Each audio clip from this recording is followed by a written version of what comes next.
എല്ലാവർക്കും നമസ്കാരം. അക്ഷതയിലേക്ക് സ്വാഗതം.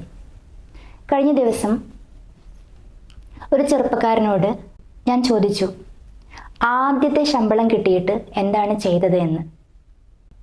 അവൻ ഒട്ടും ആലോചിക്കാതെ പറഞ്ഞ ഉത്തരം ഒരു ഐഫോൺ വാങ്ങിച്ചു എന്നതായിരുന്നു.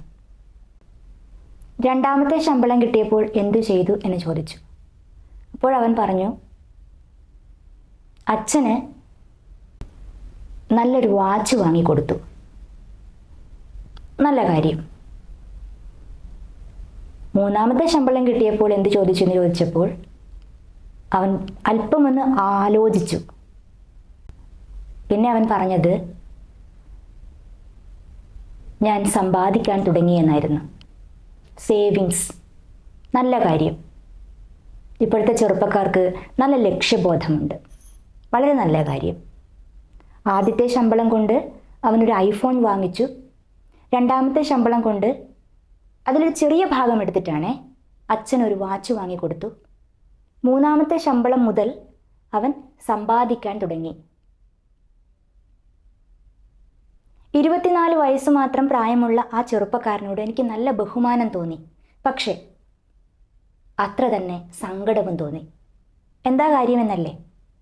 ഒന്നാമത്തെ ശമ്പളവും രണ്ടാമത്തെ ശമ്പളവും മൂന്നാമത്തെ ശമ്പളവും അതിലൊന്നും അമ്മ എന്ന വ്യക്തിയുടെ ചിത്രമേ ഇല്ല. എനിക്ക് അവനോട് ചോദിക്കാൻ തോന്നി, നീ എന്താ അമ്മയ്ക്കൊന്നും വാങ്ങിക്കൊടുക്കാഞ്ഞത്? പക്ഷെ ഞാൻ ചോദിച്ചില്ല. കാരണം നമ്മൾ ഒരാളോട് പറഞ്ഞു ഓർമ്മിപ്പിക്കേണ്ട വ്യക്തിയല്ല അമ്മ. ഹൃദയത്തിലെ മിടിപ്പു താളത്തോട് ചേർന്ന് നിൽക്കുന്ന ഒരു അവസ്ഥയാണത്. അങ്ങനെ അല്ലെങ്കിൽ ഓർമ്മിപ്പിക്കുന്നത് അർത്ഥശൂന്യമാണ്. അങ്ങനെയുള്ള മിടുക്കന്മാരും മിടുക്കികളുമായ ഇന്നത്തെ തലമുറയ്ക്ക് വേണ്ടി ചെറുശ്ശേരിയുടെ കൃഷ്ണഗാഥയിലെ ഏറ്റവും ഹൃദയസ്പൃക്കായ ഒരു ഭാഗം ഞാൻ ചൊല്ലുകയാണ്. ഇതാണ് എനിക്ക് അവരോട് പറയാനുള്ളത്. അമ്മയ്ക്ക് നൽകണം ഒരു പൊന്നുമ്മയെങ്കിലും. ഐഫോണോ വാച്ചോ വില കൂടിയ ആഭരണങ്ങളോ ഒന്നും നൽകിയില്ലെങ്കിലും അമ്മയ്ക്ക് ഒരു പൊന്നുമ്മ നിങ്ങൾ നൽകണം. അതിന് ശമ്പളം വരെ കാക്കേണ്ട കാര്യമൊന്നുമില്ലല്ലോ. കൃഷ്ണഗാഥയിൽ അമ്പാടിയിൽ നിന്ന് മധുരയ്ക്ക് കൊണ്ടുപോകുവാൻ അക്രൂരനെത്തുന്ന ഒരു ഭാഗമുണ്ട്. അക്രൂരനെന്നുള്ളോരക്രൂരനെങ്ങാനും എന്ന് കൃഷ്ണഗാഥയിൽ ചെറുശ്ശേരി ഉപയോഗിക്കുന്ന വളരെ സമർത്ഥമായൊരു പ്രയോഗമുണ്ട്. ഗോപികമാർ പറയുന്നതാണ്, അക്രൂരൻ എന്ന് പേരുള്ള അക്രൂരൻ വന്ന് നമ്മുടെ കൃഷ്ണനെ മധുരയ്ക്ക് കൊണ്ടുപോകുന്നു എന്ന് കേൾക്കുന്നു എന്ന് പറയുന്നൊരു ഭാഗമുണ്ട്. അക്രൂരൻ്റെ കൂടെ അമ്പാടി വിട്ട് മധുരയ്ക്ക് പോകുന്ന കൃഷ്ണനോട് യശോദയും ഗോപികമാരും കരഞ്ഞ് യാത്ര പറയുന്ന സമയത്ത് കൃഷ്ണൻ ഒരിക്കലും ഞാൻ തിരിച്ചു വരും, അമ്പാടിയിലേക്ക് ഞാൻ തിരിച്ചു വരും എന്ന് പറയുന്നില്ല. എന്നാൽ അമ്പാടിയിൽ നിന്ന് മധുരയ്ക്ക് പോകുന്ന കൃഷ്ണനൊപ്പം നന്ദഗോപരും കുറച്ച് ഗോപകുമാരന്മാരും അദ്ദേഹത്തെ അനുയാത്ര ചെയ്യുന്നുണ്ട്. അങ്ങനെ മധുരയിൽ ചെന്ന് അമ്മാവനായ കംസനെ വധിച്ച് കാരാഗൃഹത്തിൽ കഴിയുന്ന അച്ഛനെയും അമ്മയെയും മോചിപ്പിച്ച് മധുരയുടെ രാജാവാക്കിയതിനു ശേഷം കൃഷ്ണൻ വളർത്തച്ഛനായ നന്ദഗോപരെയും കൂട്ടുകാരെയും അമ്പാടിയിലേക്ക് തിരിച്ചയക്കുന്ന ഭാഗത്ത് അദ്ദേഹം പറയുന്ന കുറച്ച് കാര്യങ്ങളുണ്ട്. ഈ യുവ ടെക്കികൾക്ക് അത് എത്രത്തോളം ഉപകാരപ്പെടുമെന്ന് എനിക്ക് അറിഞ്ഞുകൂടാ. എന്നാലും ഒരാൾക്കെങ്കിലും ഉപകാരപ്പെട്ടാൽ വളരെ സമാധാനം, വളരെ സന്തോഷം. നമുക്കത് നോക്കാം. അമ്മയ്ക്കു നൽകുവാൻ ചെമ്മുള്ള ചേലകൾ നന്ദൻ തൻ കയ്യിലെ നൽകിച്ചൊന്നാൻ. 5ാം ക്ലാസ്സിൽ പഠിച്ചതാണ് ഞാൻ ഈ പാഠഭാഗം. നല്ല മഴയുണ്ടായിരുന്നു അന്ന്. കേരള പാഠാവലിയിൽ 1ാമത്തെ പാഠം കൃഷ്ണഗാഥയിൽ നിന്നായിരിക്കും. മഴയുടെ ഈണം, കൃഷ്ണഗാഥയുടെ ഈണം. അതിമനോഹരമായി മലയാളം പഠിപ്പിച്ച അന്നത്തെ ഗുരുനാഥൻ്റെ ശ്രുതിമധുരമായ സ്വരം. ഇതെല്ലാമാണ് ഈ ഭാഗം വീണ്ടും വീണ്ടും വായിക്കുമ്പോൾ എൻ്റെ ഉള്ളിലേക്ക് എത്തുന്നത്. കൃഷ്ണൻ അമ്മയ്ക്ക് നൽകുവാൻ ചെമ്മുള്ള ചേലകൾ നന്ദൻ തൻ കയ്യിലെ നൽകി ചൊന്നാൻ എന്നാണ് പറയുന്നത്. നന്ദൻ തൻ, അവിടെ ചെറുശ്ശേരി എഴുതിയിരിക്കുന്നത് വളരെ സമർത്ഥമായ പ്രയോഗമായിട്ടാണ് നമുക്ക് തോന്നുക. ഇങ്ങനെയാണ് എഴുതിയിരിക്കുന്നത്. ഇത് നമ്മൾ എങ്ങനെയാണ് സ്പ്ലിറ്റ് ചെയ്യുക? നന്ദന്തൻ കയ്യിലെ, വായിക്കുമ്പോഴും ഒന്ന് ചന്ദനത്തിൻ്റെ ഇന്ത, ഒന്ന് പന്തത്തിൻ്റെ ഇന്ത.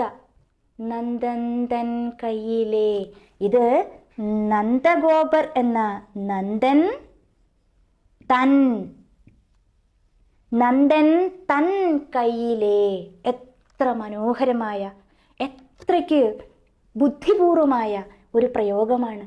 നന്ദൻ കയ്യിലെ നൽകി ചൊന്നാൻ, പറഞ്ഞാൻ. പിന്നെ അങ്ങോട്ട് കൃഷ്ണൻ പറയുന്നതാണ് കുറേ കാര്യങ്ങൾ. അത് കേൾക്കുമ്പോൾ നമ്മുടെ കണ്ണ് നിറയും, നമ്മുടെ മനസ്സ് വല്ലാതെ കരയും.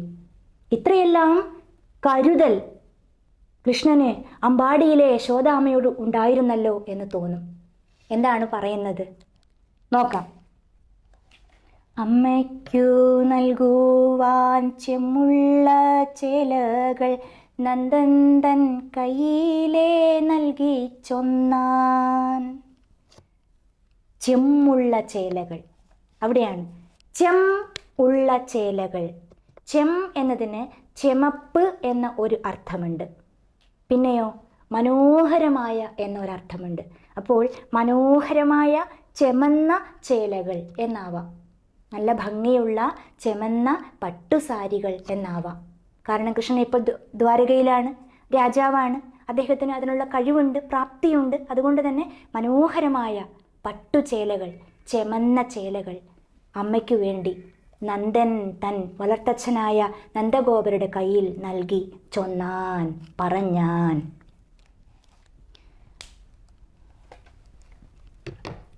അമ്മയ്ക്കു നൽകുവാൻ ചെമ്മുള്ള ചേലകൾ നന്ദൻ തൻ കയ്യിലെ നൽകി ചൊന്നാൻ.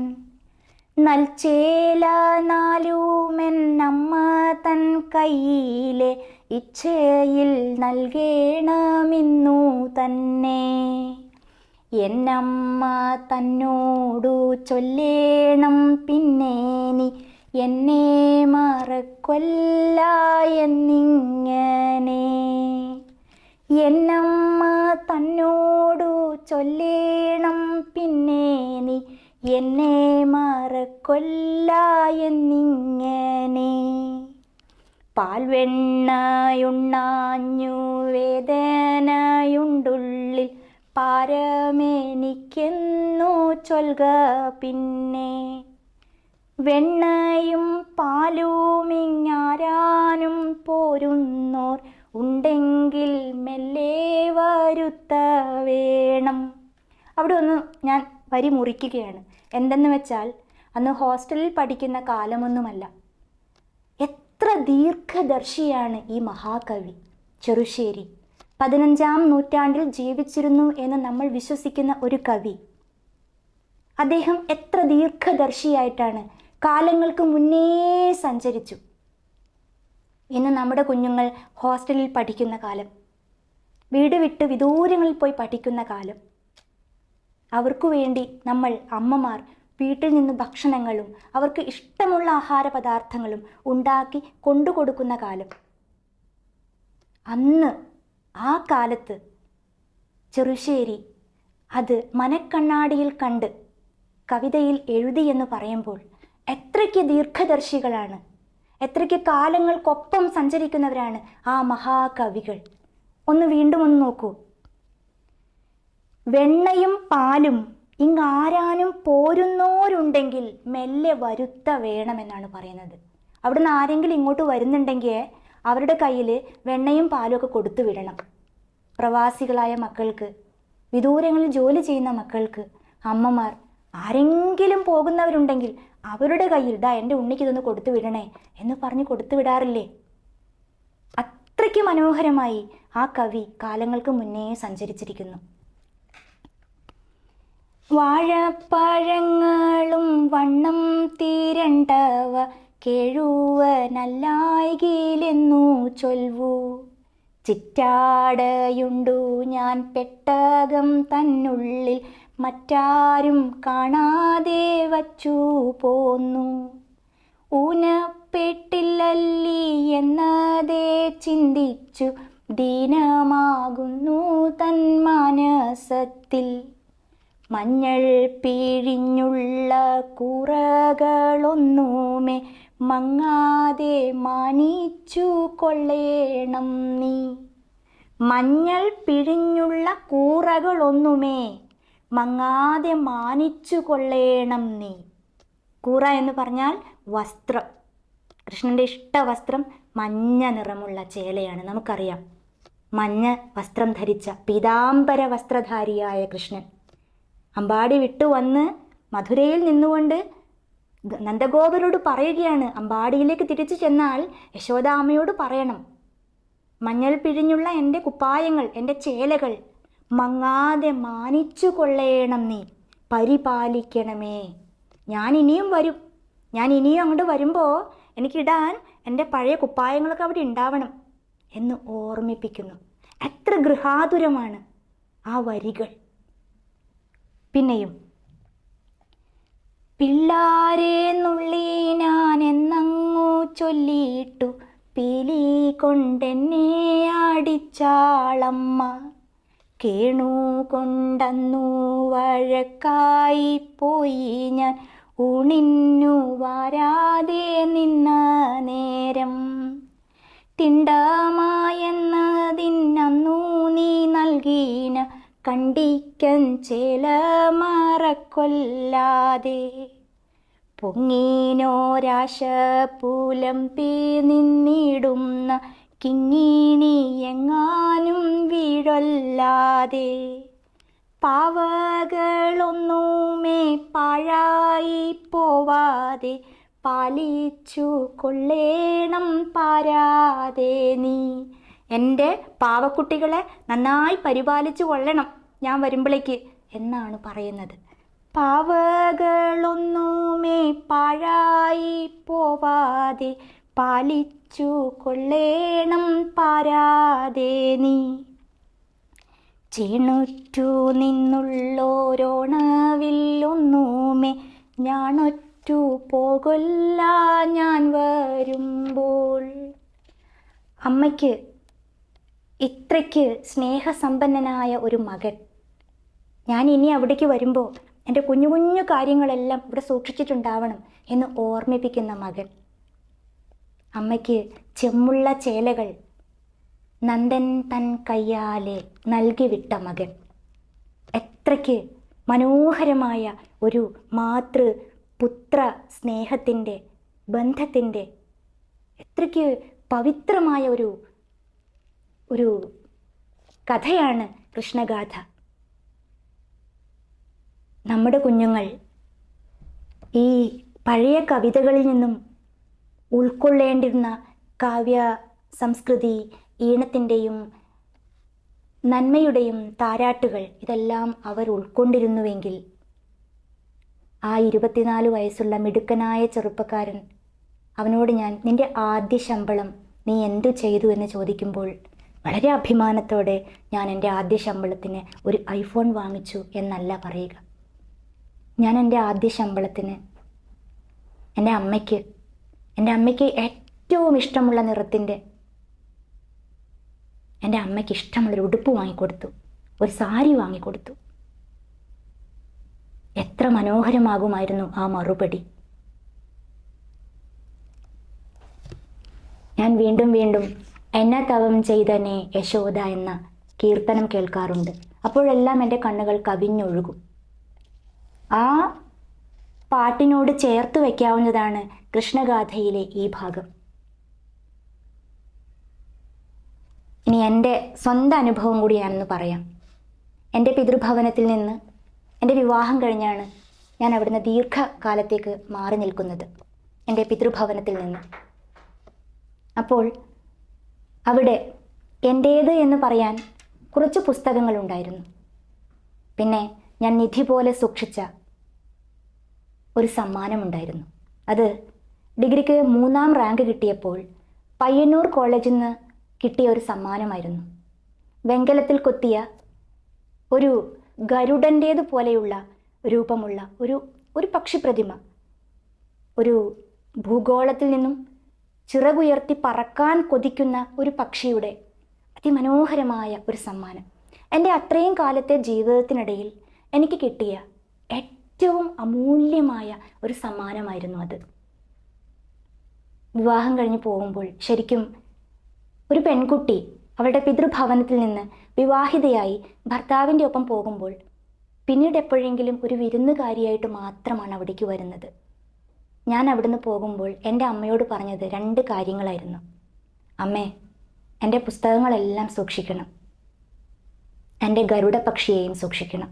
ഗരുഡപക്ഷിയാണോ എന്നൊന്നും അറിഞ്ഞുകൂടാ, പക്ഷെ ഞാൻ ആ സമ്മാനത്തിന് എൻ്റെ ഗരുഡപക്ഷി എന്നാണ് പറയാറ്. എൻ്റെ ഗരുഡപക്ഷിയെയും എൻ്റെ പുസ്തകങ്ങളെയും സൂക്ഷിക്കണം. എൻ്റെ അമ്മ കണ്ണു നിറഞ്ഞുകൊണ്ട് എന്നോട് പറഞ്ഞു, അത് 2ഉം ഞാനുള്ള കാലം വരെ ഇവിടെ ഉണ്ടാവും. എൻ്റെ അമ്മ 2017 മരിക്കുന്നത്. അതിനുശേഷം ഞാൻ എൻ്റെ പിതൃഭവനത്തിൽ ചെന്നപ്പോൾ ഉറക്കെ, എന്നാൽ ഒട്ടും ശബ്ദമില്ലാതെ ഞാൻ കരഞ്ഞു. എന്താണ് കാരണമെന്നല്ലേ? ആ ഗരുഡപക്ഷിയും ആ പുസ്തകങ്ങളും അവിടെ ഉണ്ടായിരുന്നില്ല. എനിക്ക് 20ാമത്തെ വയസ്സിൽ അല്ലെങ്കിൽ 21ാമത്തെ വയസ്സിൽ ഞാൻ 3 വർഷം ഉറങ്ങാതെ പഠിച്ചതിന് കിട്ടിയ ഏറ്റവും വലിയ സമ്മാനം, എൻ്റെ പ്രിയപ്പെട്ട കോളേജ് എനിക്ക് തന്ന ഏറ്റവും വലിയ സമ്മാനം, ആ ഗരുഡപക്ഷിയും കുറച്ച് പുസ്തകങ്ങളും അവിടെ ഉണ്ടായിരുന്നില്ല. അത് ആരോ എടുത്തു കൊണ്ടുപോയി കാണും. ഒരു വെങ്കല പ്രതിമ കുട്ടികൾക്ക് കളിക്കാൻ കൊടുത്തു കാണും, ചിറകൊടിച്ച് കാണും, വിറ്റു തൊലച്ച് കാണും. പക്ഷെ അപ്പോഴും എനിക്ക് എൻ്റെ അമ്മ പറഞ്ഞ വാക്കാണ് ഓർമ്മ വരിക, ഞാനുള്ള കാലം വരെ ആ ഗരുഡപക്ഷിയും ആ പുസ്തകങ്ങളും നമ്മുടെ വീട്ടിലുണ്ടാവും.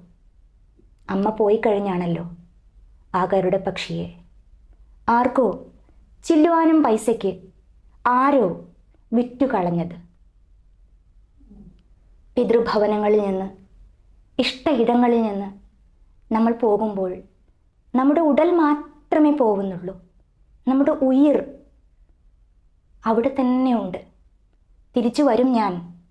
അന്നെൻ്റെ ഇഷ്ട ഇടങ്ങളിൽ എൻ്റെ ഇഷ്ട വസ്തുക്കൾ ഞാൻ സൂക്ഷിച്ചു വെച്ച എൻ്റെ അറയും പത്തായവും എൻ്റെ ഓർമ്മകളും നിങ്ങൾ എനിക്ക് തിരികെ തരണം. മറക്കരുത്, ഓർത്തു വയ്ക്കണം.